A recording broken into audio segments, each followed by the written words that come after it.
narito na naman tayo para sa isang napaka-sweet at nakakakilig na love story nila Kalingap Edu at Ate Viancy. Tulad mo ay aking makilala. Sa pagpapatuloy ng ating love story ay kagagaling nga lamang ng Kalingap team at ni Viancy at Kalingap Edu noong nakaraan sa Albay. Pagkatapos noon ay hindi na sila masyado pang nakapagkita. Kaya naman ngayon ay nagplano ang Kalingap team at si Kalingap Edu ng isang surprise visit para kay Viancy. At meron silang ipapaabot na mga tulong galing sa mga supporters. Pagkarating nila doon ay kumatok muna si Kalingap Edu at nakakakilig talaga dahil tinawag ni Kalingap Edu si Viancy ng wifey. Nagulat talaga si Viancy na nooy kakakising lamang at naglalaba nga dahil hindi pa daw siya nakakaligo at dahil surprise visit iyon ay hindi niya talaga alam na pupunta ang Kalingap team sa kanilang bahay. Kaya naman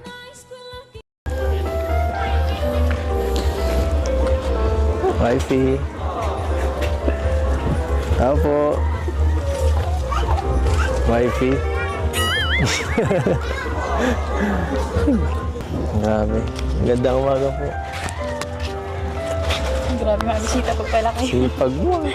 Sabi ko baga sa'yo, baka magpunta kami dito.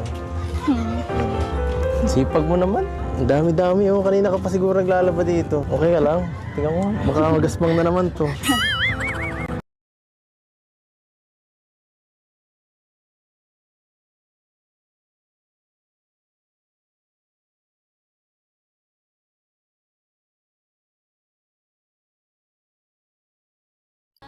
grabe at napakasipag pa rin talaga ni Viancy kung paano siya nakita at na-discover noon ng Kalingap team ay ganun pa rin naman siya hanggang ngayon.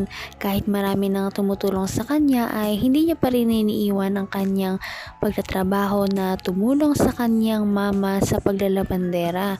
Kaya naman natuwa talaga ang Kalingap team sa ugali talaga ni Viancy na napakamatulungin at family oriented.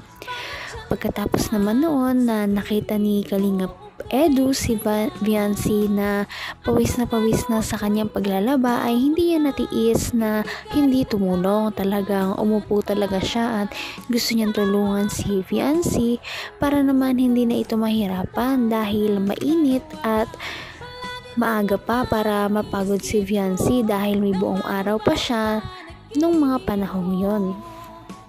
Pinipilit naman siya ni Viancy na wag na daw siya maglaba at mamaya na daw yun. Ngayon lahat. Ayaw nyo na po yun, mamaya na lang po. Sige na. Sige na po, alis na po dyan. Bakit? Bakit ayaw mo akong patulungin, ha? Kaya ko na po yun mamaya. Kaya mo na? Nagulat po kayo na. Sige. Sige, mamaya na nga. Bakit naman maos ka yata? Papawisan. Pinagpapawisan ka na, oh. Ano? Tubig lang po yan. Tubig lang. Hindi, pinapagod mo sarili mo, eh. Sabi ko baga, baka ayokong napapagod ko. Tutulungan na. Nagulat po ako sa inyo, mabisita po pala kayo. Hindi po kayo nagsabi. Alam mo namang weekly, kailangan ko lang. Nakakakilig talaga dahil ayaw nga magpapigil ni Kalingap Edu na maglaba. Kaya naman hinawakan na ni Viancy ang kanyang mga kamay at itinayo si Kalingap Edu para naman tigilan na niya ang labahin ni Viancy. Pagkatapos noon ay nag-usap lang sila dahil hindi talaga alam ni Viancy na magsusurprise visit ngayon ang Kalingap team. Kaya naman kung ano ang ating nakikita ay ayan talaga ang natural na gawain ni Viancy sa pang-araw-araw. Napansin naman ni Kalingap Edu na pawis na si Viancy. Kaya naman napag-isipan niya na punasan ng mga pawis ni Viancy dahil kawawa naman ito. Pagod na at pawis na dahil nga sa paglalaba. Dahil nga medyo mainit ay pumayag na lang si Kalingap Edu na mamaya na ang labahin at nagsimula na silang pumasok sa loob ng bahay ni Viancy.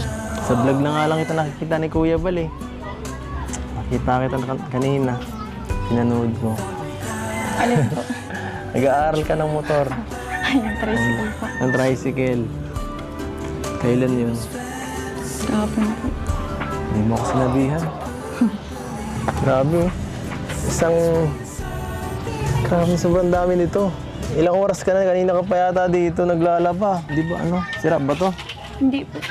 Yun lang po yung naglaba. Ha? Nagbabanlaw Ikaw lang. lang nagbanlaw. Oh. Tara po muna, pasok po muna kayo. Sila mama mo. Sige, pasok muna po yan. Wala mong punasan eh. Hindi pa man po ako nakakalinis masyado. Nay, magandang tanghali po. Magandang tanghali po. Ano po? Maano po? Salamat. Ano po? Salamat. Pagkapasok pa lang ni Kalingap Edu ay makikita na natin kung gaano siya kagalang dahil hindi niya talaga kinakalimutan ang mga magulang ni Viancy dahil nagmano ito sa mama at papa ni Viancy at nakipagbatian muna. Pagkatapos noon ay pinaupo na ni Viancy si Kalingap Edu sa kanilang upuan. Pagkatapos noon ay nag-usap-usap lamang sila. Namangha talaga si Kalingap Edu at ang Kalingap team dahil napakalinis pa rin talaga ng bahay ni Viancy kahit na surprise visit ito. Nagpapakita na talagang responsable si Viancy sa kanilang bahay at hindi pinababayaan ang mga bigay sa kanya ng mga sponsors na gamit. Sige lang, wag na po. Okay lang. Hindi pinataka. Masahin Sige po. lang. Sige na, okay lang. Ay, hindi namin alam na product kaya. Kaya nga ni. Upo ka. Dahil nagbago ah. May nagbago dito ah. May nakita akong balibagong picture ko dito. Grabe ah. Ano po yan? Ang dami ko yatang picture dito.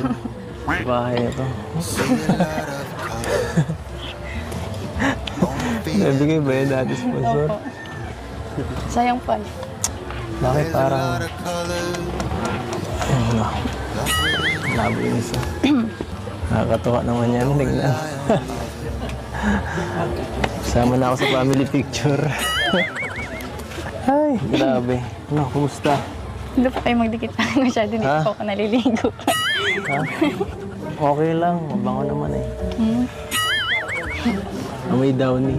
Grabe dahil kahit hindi ka pamilya, si Kalingap Edu ay may picture na pala siya sa bahay nila Viancy.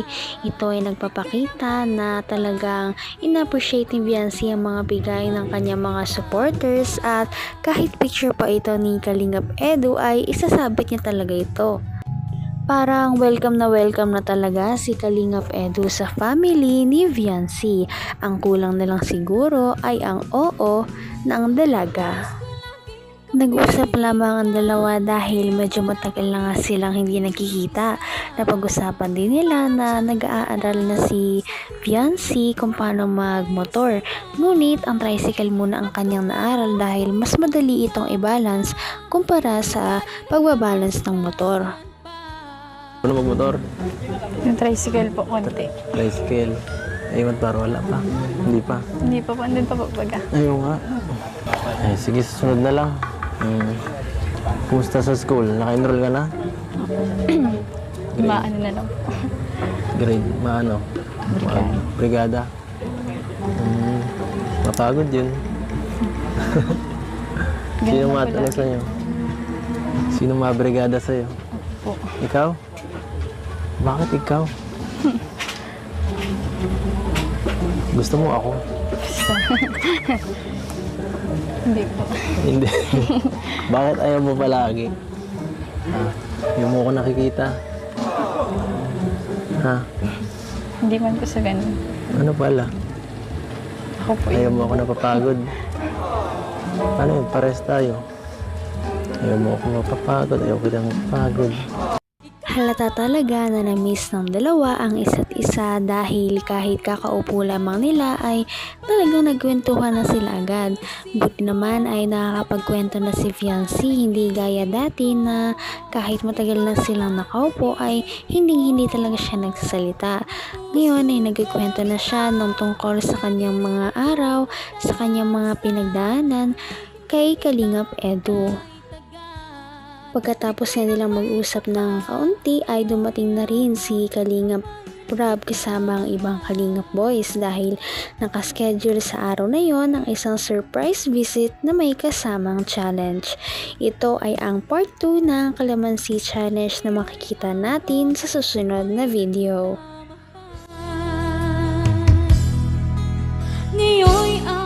Kaya naman, sana ipatuloy natin silang suportahan at mahalin si Fiancé, si Kalingap Edu at ang Kalingap team. Yun lamang at maraming salamat sa panonood. Abangan natin kung magkakatuluyan ba talaga si Kalingap Edu at Fiancé. Hanggang sa muli. Bye! Ngayon'y abot